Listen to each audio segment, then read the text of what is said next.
Bonjour à toutes et à tous.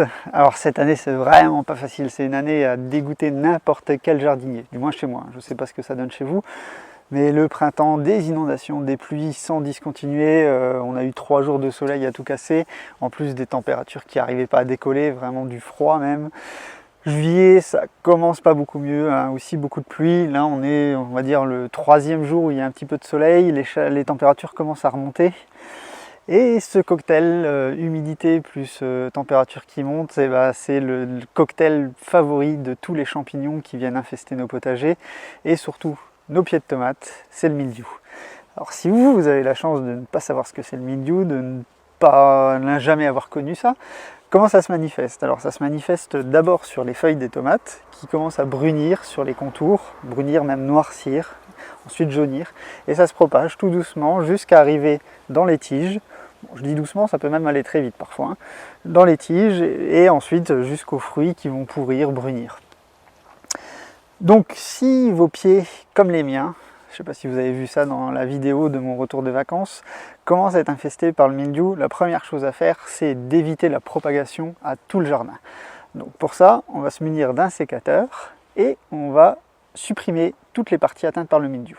Avant de commencer, il faut bien nettoyer son sécateur, le désinfecter, idéalement avec de l'alcool ou du vinaigre.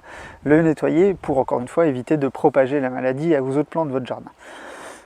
On va passer en revue tous les pieds de tomates du jardin, feuille par feuille, et supprimer toutes les feuilles atteintes. Ça peut paraître fastidieux, mais c'est primordial. Il ne faut vraiment rien laisser aucune trace de mildiou. Si les tiges sont beaucoup plus atteintes, donc que les tiges commencent à noircir, à ce moment-là, vous supprimez complètement la tige.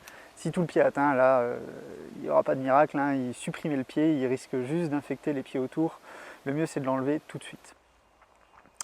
Une fois que ça c'est fait, il va falloir faire un peu de prévention et pour essayer de ralentir le mildiou. Donc pour ça, on va pulvériser tous les pieds de tomates. Donc deux solutions. La solution la plus naturelle, c'est du purin de prêle. Le purin de prêle, c'est exactement comme le purin d'ortie pour le faire. Vous mélangez des prêles avec de l'eau, vous laissez macérer, vous tournez un petit peu et puis vous allez obtenir un purin, une décoction, que vous allez ensuite mélanger à 10% et pulvériser vos plants.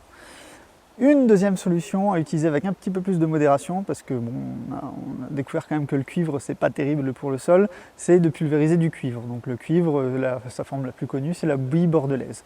Donc ici j'en ai mis un petit peu en début de saison, parce qu'il a vraiment plu beaucoup et je voulais quand même avoir une petite récolte, donc j'ai pulvérisé un petit peu de cuivre sur mes tomates.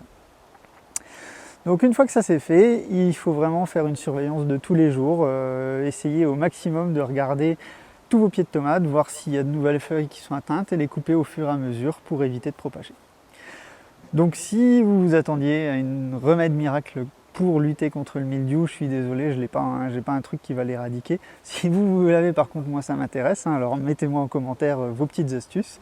Je suis preneur de ça, très preneur même en ce moment. Et voilà, hein, c'est fini pour aujourd'hui. Si vous avez aimé, n'hésitez pas à mettre un petit pouce en l'air, à laisser des commentaires, hein, si vous avez vos propres solutions. Et puis à partager cette vidéo avec vos amis. Allez, je vous dis à bientôt autour du potager. Au revoir.